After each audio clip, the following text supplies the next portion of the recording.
The year 2025 is fast approaching. Many believe it holds great significance. Could this be a pivotal year in biblical prophecy? The signs are undeniable. We see a convergence of events. These events align with what the Bible foretells. Are you ready for the return of Jesus Christ? The world is changing rapidly.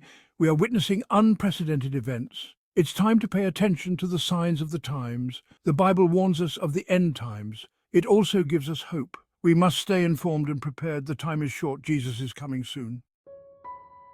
The Jewish temple in Jerusalem is central to biblical prophecy. It has been a focal point for millennia, a place of worship, sacrifice, and divine presence. The significance of this sacred site cannot be overstated, as it is deeply intertwined with the spiritual and historical identity of the Jewish people. Its destruction in 70 AD marked a significant moment. The Roman legions, under the command of Titus, laid waste to the city, fulfilling the prophecies of Jesus about the temple's downfall. This catastrophic event not only altered the course of Jewish history, but also set the stage for future prophetic fulfillments. The Bible speaks of a third temple. This future edifice is prophesied to rise in the end times, symbolizing a pivotal moment in eschatological events. The anticipation of this temple's construction stirs the hearts of many believers, as it is seen as a harbinger of monumental changes to come. It will be rebuilt in the end times. The preparations and plans for this construction are already underway, with various groups dedicated to seeing this prophecy fulfilled. The rebuilding of the temple is not just a physical endeavor, but a spiritual one, representing the culmination of divine promises. This is a key sign of Jesus' second coming. The re-establishment of the temple is closely linked to the return of Christ, as foretold in the scriptures. Believers watch and wait, knowing that these events are interconnected and signal the nearing of the end times. Daniel 9:27 speaks of a ruler who will make a covenant. This prophetic passage describes a figure who will broker a significant agreement, a covenant that will have far-reaching implications for the world. This covenant will be broken after 7 years. The breaking of this agreement will usher in a period of intense tribulation, a time of great trial and suffering for humanity. This points to the Antichrist and the tribulation. The Antichrist, a figure of immense evil, will rise to power, deceiving many and bringing about a time of unprecedented turmoil. Matthew 24:15-16 warns of the abomination of desolation. This warning from Jesus highlights a future event where the Antichrist will desecrate the Holy Temple, an act that will signal the beginning of the Great Tribulation. This refers to the Antichrist desecrating the temple. The abomination of desolation is a profound act of sacrilege, marking a turning point in the prophetic timeline. This event will mark the beginning of the Great Tribulation, a period characterized by widespread chaos, suffering, and divine judgment. The Great Tribulation will test the faith and endurance of all who live through it. The stage is being set for these prophecies to unfold. As we observe the current events and advancements in technology, it becomes increasingly clear that the world is moving towards the fulfillment of these ancient prophecies. The signs are all around us, urging us to remain vigilant and prepared for what is to come. The Temple Institute is an organization in Jerusalem. It is dedicated to rebuilding the Third Temple. They have already made significant preparations. They have recreated the temple vessels and priestly garments. They are training priests for temple service. They are even breeding red heifers. The ashes of a red heifer are required for purification rituals. These rituals are necessary to resume temple sacrifices. The Temple Institute's efforts are alarming. They are removing the obstacles to rebuilding the temple. This could happen sooner than we think. Revelation 13:16-17 describes a time when people will be forced to receive a mark.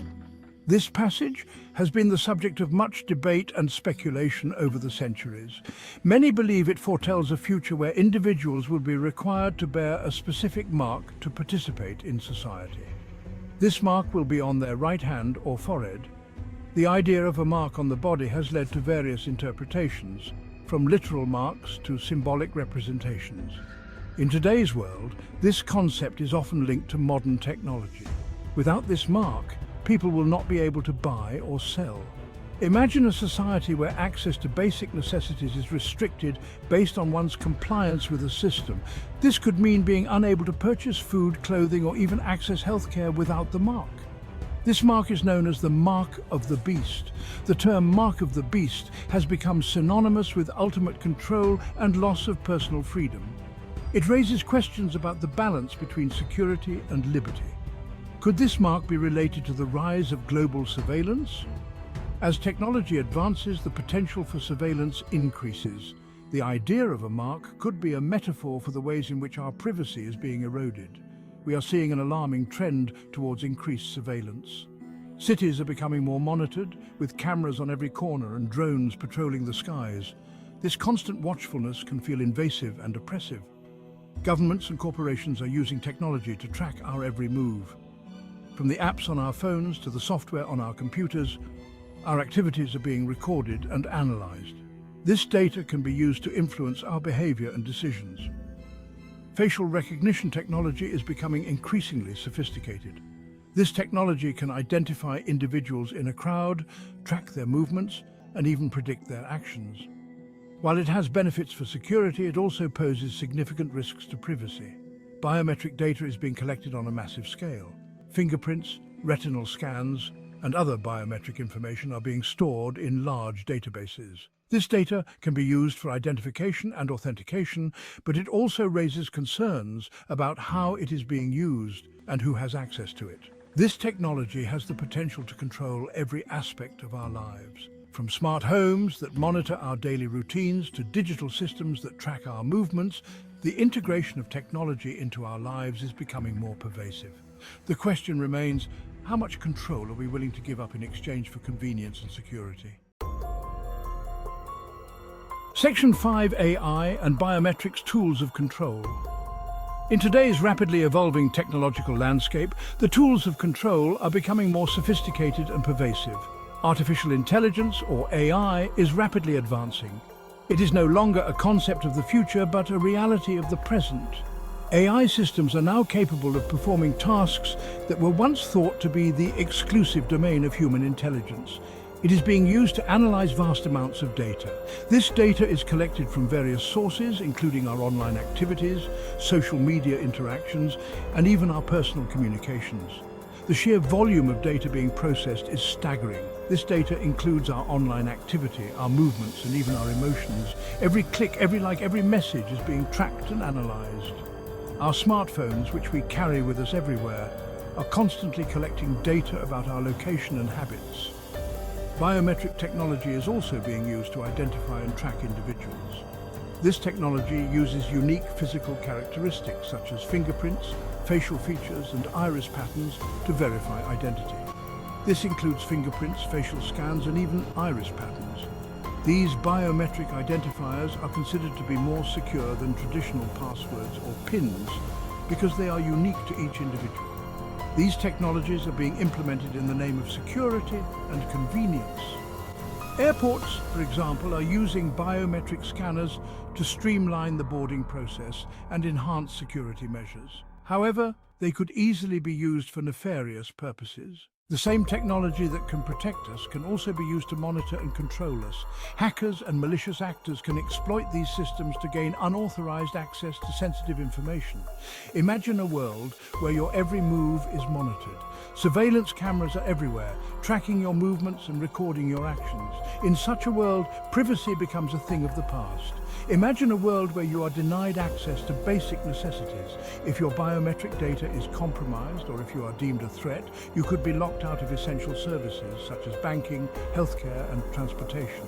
This is the potential reality of the mark of the beast, a world where technology is used to control and manipulate the population, stripping away our freedoms and autonomy. It is a chilling reminder of the power and potential dangers of these advanced technologies. Section 6: Greed and Materialism, Signs of the Times.